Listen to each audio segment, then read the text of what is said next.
This is Democracy, a podcast that explores the interracial, intergenerational, and intersectional unheard voices living in the world's most influential democracy.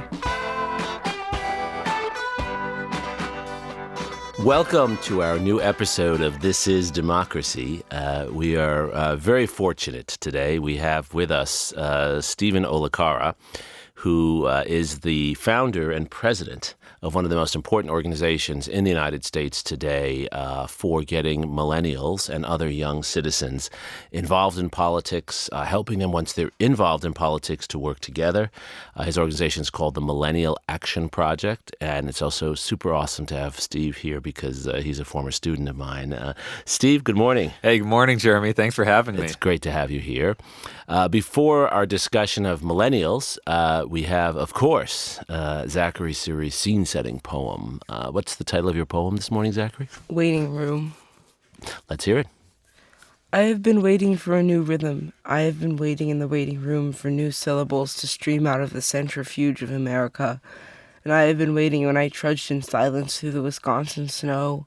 I have been waiting as I learned to crawl across the hardwood of a house that had seen a century go past, beneath its musty rafters.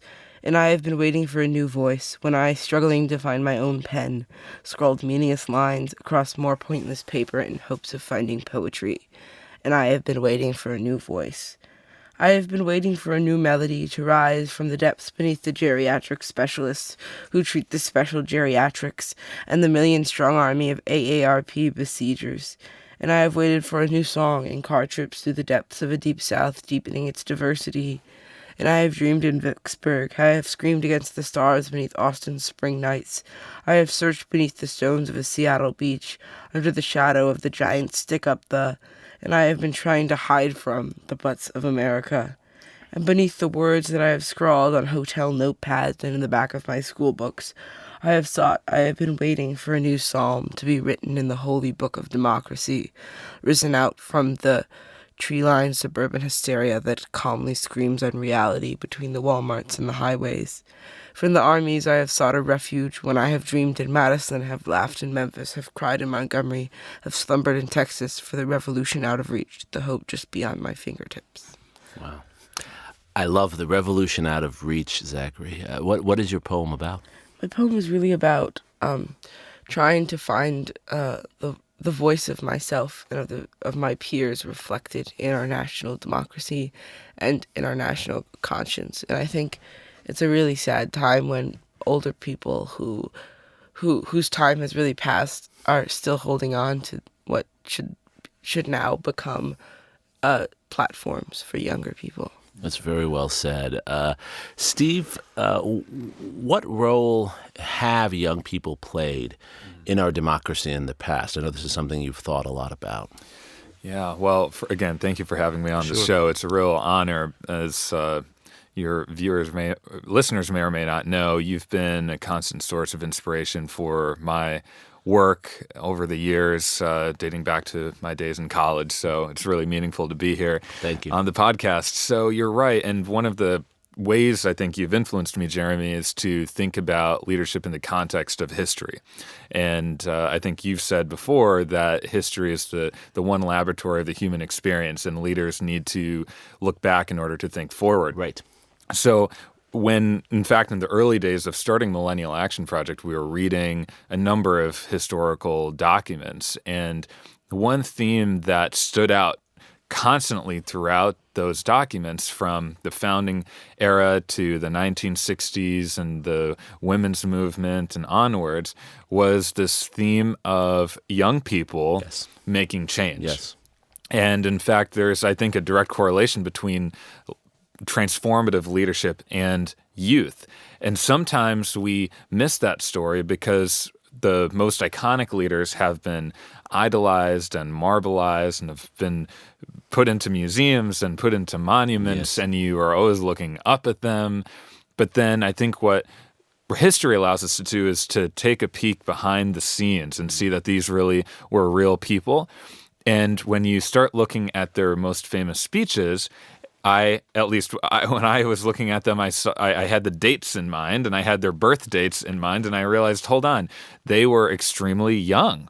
And so if you look at, for example, the civil rights movement, and you see that a Dr. King, when he first became a national figure after leading the Montgomery bus boycott, he was just 26 years old. Wow, I didn't realize that. Yeah. And when you think about his level of maturity and sophistication, it adds even more, I think, of the wow factor to what he was doing. And when he gave his most famous speech, I Have a Dream, he was just 34 years old. Wow. And John Lewis at the time was 23, and John Lewis led the march over the bridge in Selma, Alabama. Sure, 1965. Yeah, 1965, when he was just 25 years old, standing in the front of that march. And the other period that really influenced me was the founding era. And these documents, written by Thomas Jefferson and James Madison and so many of those, Alexander Hamilton, they were young people too. Jefferson, his most proud accomplishment is being the lead author of the Declaration of Independence. Right. And he was just 33 years old.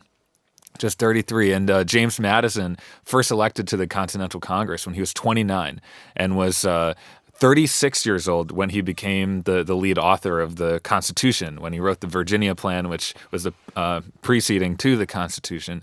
And then I actually looked into, okay, who are these delegates and who were the founding fathers in 1776? And you realize a majority of them were under 40. And so you think, well, is there some correlation here? Yes. And I do think the power of youth is, Bobby Kennedy, I think, said it best. He said, young people have the least ties to the past and the greatest stake in our future. Yes. And I think when you approach these problems with that mentality, it's a fresh perspective. You're not encumbered by the ways things have always been. And that allows you, I think, to be a disruptor. Right. A lot of times it's positive disruption. Sometimes it's negative disruption. But you have a chance to really do something new and build new coalitions that didn't exist before. So I think that's part of the story. One of the striking things about your excellent historical examples from the founding, from the civil rights movement, is many of the figures you mentioned were not traditional figures either. Certainly, the civil rights activists, these are African Americans. These are ministers in some cases getting involved in politics, right? And of course, the founding fathers, they were not seen as traditional political actors by British royalty. George Washington himself wanted to be a general in the British Army and was never accepted in that role. So does that matter, having outsiders, in a sense, young outsiders getting involved? Yes, absolutely. I think there's a perspective you gain when you've been rejected or you feel that you're not in the mainstream of society, and that narrative resonates with me, having grown up as first-generation American and Indian American in a highly Caucasian part of suburban Wisconsin. And so when you feel in those situations, I think you take a keen look at how society is operating, and maybe that gives you a more refined or a stronger critique of how society is going because of the ways in which it hasn't accepted some people. And maybe that's helpful. Right. And what, in your study of this and taking those lessons to the present, what have these young outsiders like yourself, what have they done to be able to get into the game? Because many of my students will say to me, I want to do something, but I don't see an avenue for getting involved. What have you taken from the past about avenues for involvement? Mm-hmm. Well, I think the good news about the American tradition and American democracy is that it's sought to, although imperfectly over time, but sought to create a political culture where people have a voice, even those who are not in the mainstream. Of course, we've never been perfect, but in the context of human history, America has been quite revolutionary. Sure. On that count, where today you have immigrants who are serving as members of Congress. Absolutely, and running major corporations. Right, exactly.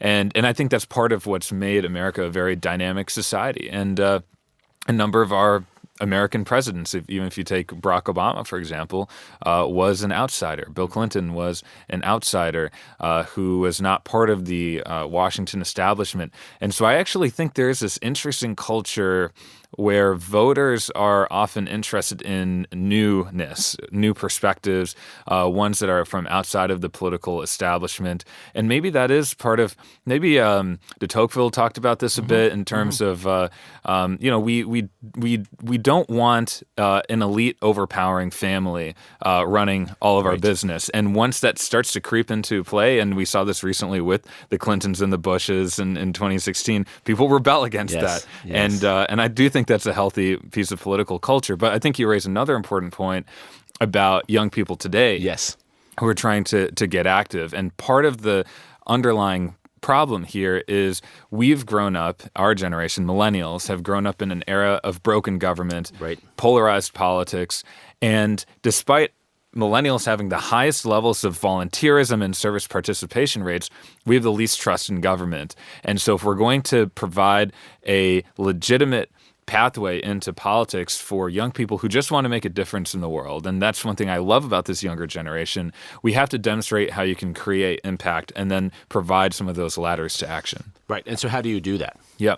So I think there are two things. One, on the legitimacy side of the question, Millennial Action Project is very active with that, because part of what we're trying to do is activate these millennial elected officials and millennial leaders to make that impact through government. And the great thing about our system of government is you can't make an impact if you're hanging only in your own tribe or your own faction, your own party. What our political system requires, and Madison talked about this in the Federalist Papers, is a system of checks and balances. He talked about the multiplicity of ideas. Right. It's the sifting and winnowing, as we said in Wisconsin, that allows the best ideas to prosper. And that's the type of process we're creating with the Millennial Action Project at the state level and congressional level. And because of that, our level of impact is much higher than most political groups. And we're able to get bipartisan bills on climate change, on gerrymandering reform, on gun violence prevention, on the future of work, on entrepreneurship, actually passed and signed into law. And once that happens, we need to amplify that and share that with students. And then I think with young people who then see politics as a worthwhile endeavor, which, trust me, is a hard haul for a country, because currently less than a third of millennials even see public service as an honorable profession. But once you can increase that a bit, then you need those ladders to engagement. And we help with some of those in terms of bringing people into the legislative process. Actually, in fact, part of the reason we're here in Texas is we hosted a Capitol Day at the state capitol that allowed young people to get involved. Right. Zachary, you had a question? Yeah, we've seen in the past few elections, mainly in 2016, that young people had a low voter turnout. Is that because the national politics has disengaged millennials, or is it more that there needs to be something in our system that encourages the youth vote and encourages voter turnout more? I think that's a really good point, Zachary, and I think it's both, actually, and there are a couple forces at play here. And first, you're right in terms of, let's look at where we are. Youth voter turnout historically has been lower in comparison to older generations, although we did see a spike of engagement in 2018. And that is what I call the immune system of democracy kicking in response to a lot of threats. And young people turned out in their highest levels in a quarter century, and for the millennial demographic, the highest ever turnout for a midterm election. It was roughly about 31% for the 18 to 29-year-old demographic. And so, Zachary, to your question, I think there are a couple things happening. One is you're right that I think national politics doesn't do enough to reach out to young people. And part of the problem is our political institutions are based on seniority, and still older people primarily dominate the vote. And so there aren't as many incentives for reaching out to young people. And then on the flip side, I think there remains this legitimacy question for young people. The quote I hear all the time is, does my vote really matter? And when you think about some of the systemic challenges of our voting systems and our political system and the role of money in politics, for example, you wonder, does your vote really matter? So I will say I think there are two things we need to look at. One is we need to make voting easier for young people, and that involves everything from automatic voter registration, and we have been working on that proposal. We have a democracy reform task force that's been working on that in the States. That means young people get automatically registered to vote when you get your driver's license, for example, and that's been shown to make a difference. Of course. Making sure there are polling locations in polling deserts, and we worked on this in Mississippi, where areas that have a high density of young people sometimes don't have polling locations. So that's on to making it easier to vote. But on the second angle here, I think we need to make it worthwhile to vote, for people to know that their vote actually matters. And what does that mean, to make it worthwhile to vote? So I think there are two aspects. One is I think we need to have great leaders, compelling candidates that make you want to come out and vote for someone or for a vision. And then I do think the worthwhileness of voting has to include a sense that our political institutions will respond to the challenges of our generation. And when you see, for example, the issue of climate change keep getting kicked down the road constantly, where the most convenient answer is no answer, inaction, then young people don't believe that the political system is responding to them. Another great example is this huge blanket of student loan debt, where young people are graduating with, on average, $27,000 of student loans. And now today in our country, student loans exceed credit card debt. And there have been no compelling bipartisan solutions over the last few years on that. And so I think those are a couple of examples where you're not seeing the policy outcomes. Right. And so that's where we need to make it more worthwhile. Is the problem the party system? Lots of young people ask me that. Yeah. Our two-party system, is that one of the problems?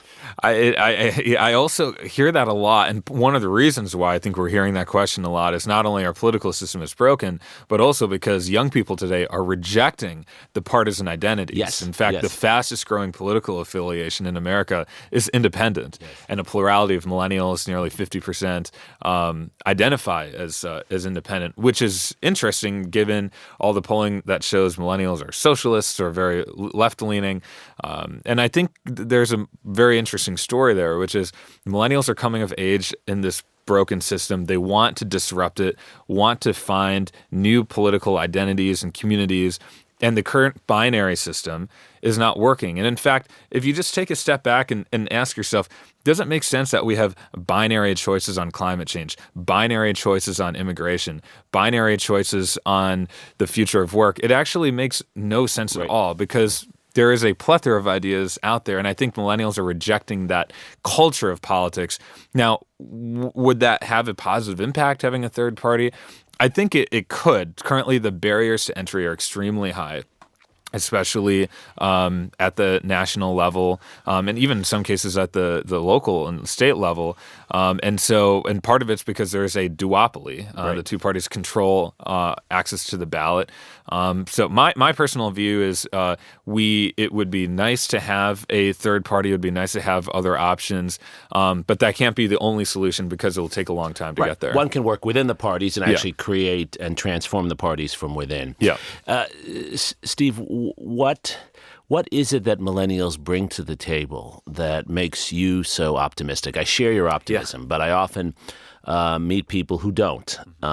It's important for us, I think, to see what is so fresh and exciting and idealistic about millennials. How would you describe that to people? We see this idealism when young people are running for office. They come in with so many fresh ideas. And a few of the traits that I've noticed is, one, less tethered to the partisan identity like we were talking about.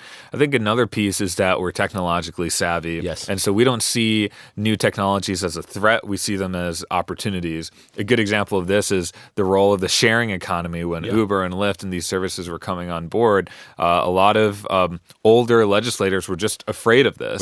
Right. And young people wanted to embrace innovation, put in place the necessary safety protocols and rules in place to protect consumers. And like most millennials, you don't own a car, right? Yes, exactly. I do not have a car. Never have you? Yeah, I did have one earlier in Wisconsin, but I got rid of it.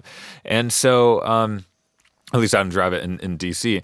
And so, and that's another big piece. I think this tech savviness. I think less, at least now, less beholden to special interests because we haven't had the time to really be bought and sold by some of these entrenched and incumbent But special what do interests. millennials care about? What are the big issues that we could expect millennials, when they take over, which we hope they will soon, that they're going to really push on? Yeah. So I think that, the biggest issue in this last election was immigration and refugee issues, which I think speaks to another reason I'm very bullish on this generation, is because we tend to have a very good moral clarity. We have a good sense of justice, a good sense of right and wrong. And when we see wrong, we want to do something about it. And we saw the administration's policies related to refugees and not helping people who are in dire need. Separating families. Yeah, separating families at the border. So there's a deep response to that. I think climate change is another huge issue, usually in the top 3 for millennials, so much higher than for other generations. And education is a big one, too. Both the challenges of having debt, but also being able to access higher education. Yes. And now, because of the epidemic of gun violence, particularly at schools, that has been an issue. And I'm very proud of the Parkland students, and we've had a chance to interact with them quite a bit. They have made gun violence not just an issue that we are aware of, but have channeled that energy into voter registration and voter turnout. And they understand that's how you make real change. They're inspiring. Yeah. There. So one of our students has asked a very important question along these lines. This is Adriana Lozano. How can millennials avoid the mistakes of the past, and how, once they get into power, do they prevent themselves from becoming corrupted as predecessors were? Let's hear Adriana's question. How can this generation avoid repeating the mistakes of previous generations? How, Steve? How will you avoid that? Just getting on the same cycle as those before you? Well, I think it's a really good question, and I'm going to say this not just because I'm here at UT Austin and sitting here, but because I really believe in it. Becoming a historian is the most important way, I think, that you... Good answer, Steve. Thank you. All right. A+ for you. I've been taught well. So I think that's a big piece is you don't want to repeat the mistakes of the past, and becoming a historian allows you to understand the patterns of behavior that have led to monumental mistakes and monumental achievements in the past. And you can become self-aware. For example, we've been talking about this issue of tribalism in our politics. Yes. And when you look at the past of how people have gone down this tribal road, you can reflect on, well, my behavior today when I'm confronted with a value set or set of ideas that really shake me to the core, that really contest what I believe in, I can respond to that by isolating myself and moving further into my tribe and demonizing the other side.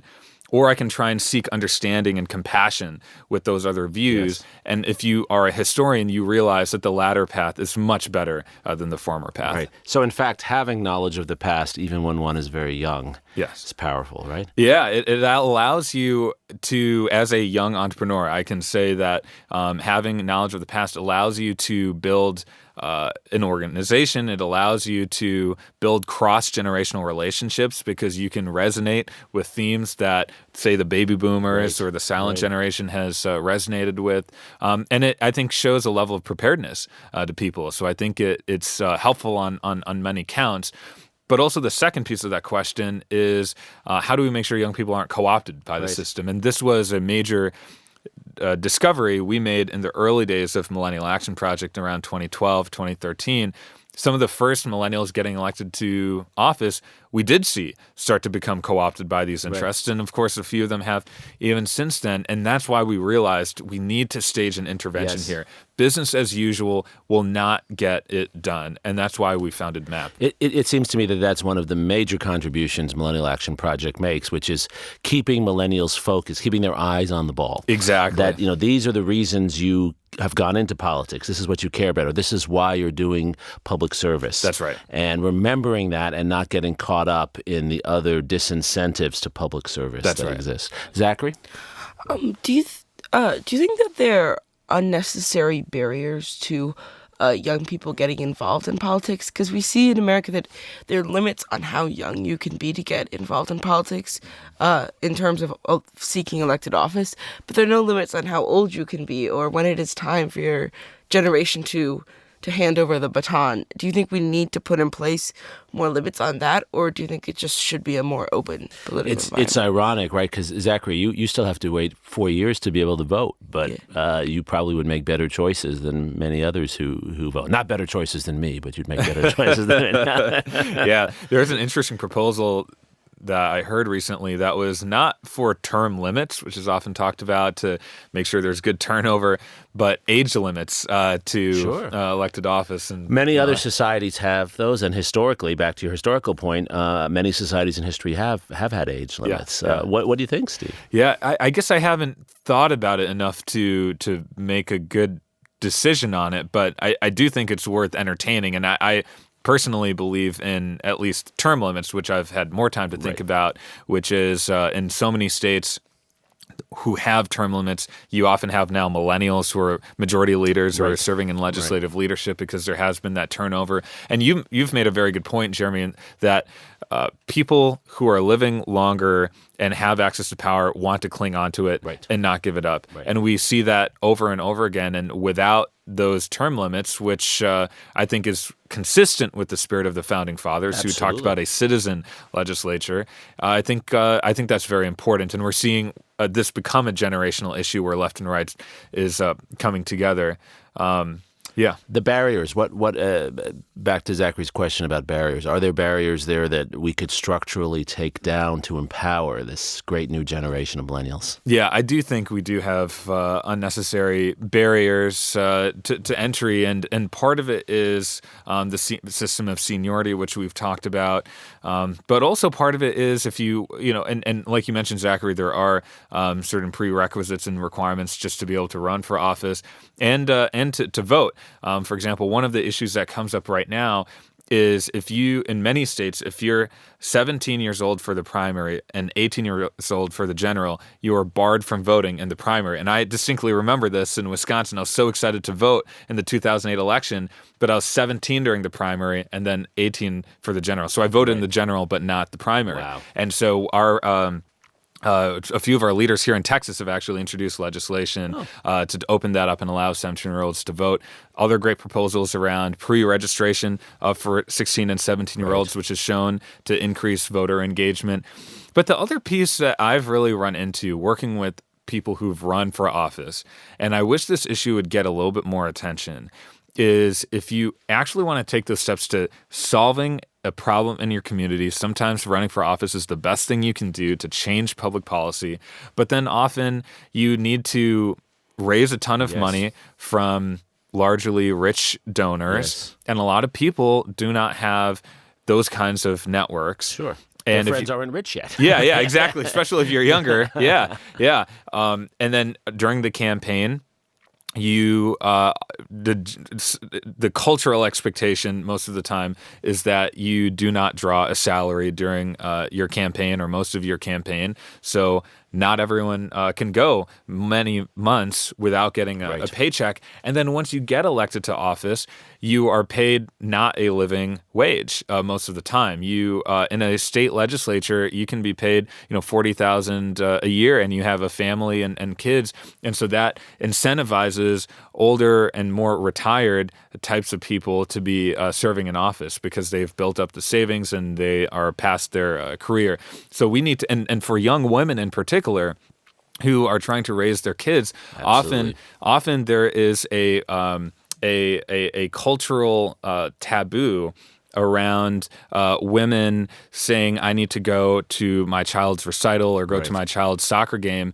And one female legislator who's part of her work told me, but when older legislators need to get some kind of health care because they have a health problem, then that's seen as totally fine. But so there's this, I think, inequality of expectations that has really limited young people. But the financing piece is a huge part Absolutely. of it. And I think one of the most important things we have to talk about, one of the most important things the Millennial Action Project is doing, is getting us to think about bringing down these barriers that Zachary brought up. So one of our students has a question about legacies for the millennials. We've talked about legacies of baby boomers and others. And Nathan Hughes wants to know what the millennials are going to accomplish in 10 years. Let's hear Nathan's question. If we fast forward 10 years from now, how will we tell if our generation has improved American democracy? Great question. That is a great question because I think as leaders we need to have a vision and a sense of where we're going. And at least I'll give my opinion on this. I'm very hopeful that our generation will do a few things. One, dramatically increase our civic health, and that includes voting. It's still, I think, just abysmal how low our generation's voting rates are. And if you increase that level of voting, then our politics and our policy will be dramatically different. And I think as we come of age and we start owning homes, we start starting families and doing a number of things, I think that will hopefully increase voter engagement. But I think the biggest contribution we can make to American democracy is bringing a culture of compassion and cooperation to our political system. Because today, if you look at the levels of polarization and the level of contempt we have for people of different views, it's toxic, and it's at some of the worst levels since the Civil War. And that is a fundamental threat to democracy. But our generation has grown up in this peer-to-peer environment. And we are a more inclusive generation, and that's true for every successive generation. And so we don't see issues of race and gender and sexual orientation in the same way, and we tend to be much more inclusive and welcoming of these different identities. And so if we can bring a level of compassion to our politics at a time when our country is becoming much more diverse, that will be potentially the biggest contribution as we seek this goal of being a multi-ethnic democracy. And I think we're headed in that direction, but it's really going to require millennials to create the kinds of communication, the kinds of understanding, the kinds of networks, and the political culture we need for that type of understanding and compassion to exist. Wow. I love the vision of a more compassionate, cooperative, diverse America. And every generation, as you said so well, Steve, does that. You could argue there's an unfinished journey we're on. That's right. And in each generation, we're redefining and widening the circle of inclusion. And there's always resistance to that because as you widen the circle, that disempowers some who are already in the center of the circle, right? That's right. And I think it's a wonderful, pragmatic vision. A final question: are we ready for millennials as president, senator, governor? What do you think? I think now we are. And it's, I think, a watershed moment for our country. When we started Millennial Action Project, we had this vision of creating a leadership pipeline, people getting involved at the local level and the state level, and then ultimately the national leadership level. And we believed that to be part of our theory of change, if you create a new set of norms and behaviors and cultures that can reverberate louder and louder as people rise through national leadership. And so we're starting to see that happen right now. One of our jokes in Washington, D.C. right now is half of our congressional millennial caucus is running for president right now. So, who isn't running for president? Yeah, exactly. So do you have an announcement to make, Steve? I will at the end of this podcast. And we're wondering who's actually going to come to our meetings if they're all running for president. But it's true. We have the first ever credible millennial candidates running, whether it's Mayor Pete, which your listeners may have heard of, but also you have people like Congresswoman Tulsi Gabbard and Congressman Eric Swalwell and Congressman Seth Moulton and a number of others who I think are part of this now generational shift. And I think that's very promising. And if not in this election, in the next couple elections, I think we'll see it. That's fantastic. Yeah. Zachary, do you and your peers, do you see excitement and opportunity? Or is this something that's going to inspire your post-millennial generation to get involved? Yes, I definitely think that that our generation has become very inspired by many of the new politics we're seeing. But I think one of the most important things is not only making it easy to vote, but also getting exciting candidates out there. Like, I see so much more political engagement. Like when Beto was running for Senate, there was so many more people who were paying attention to not just the Senate race, but the races across the country. And I think that's really important. And your generation's not disillusioned? I remember how sad you were when Beto did not win the Senate race. Well, I think our generation recognizes that it's going to take a long time, but I think we're trying to get our voices heard in politics as soon as possible. Yes. Well, I think we've touched on one of the most important historical insights here, which is that American democracy, the new chapters of American democracy, as Franklin Roosevelt said, are always written by young people. They're always written by people who look different from their predecessors, and they're always written in times of difficulty. And those are all the conditions we're in now. We're in the perfect moment for a new great generation of leaders and thinkers. And we're fortunate, Steve, that you're one of them and that the Millennial Action Project is providing an opportunity for you and Zachary and so many other young people to step forward. And our future is bright because this is democracy. Thank you.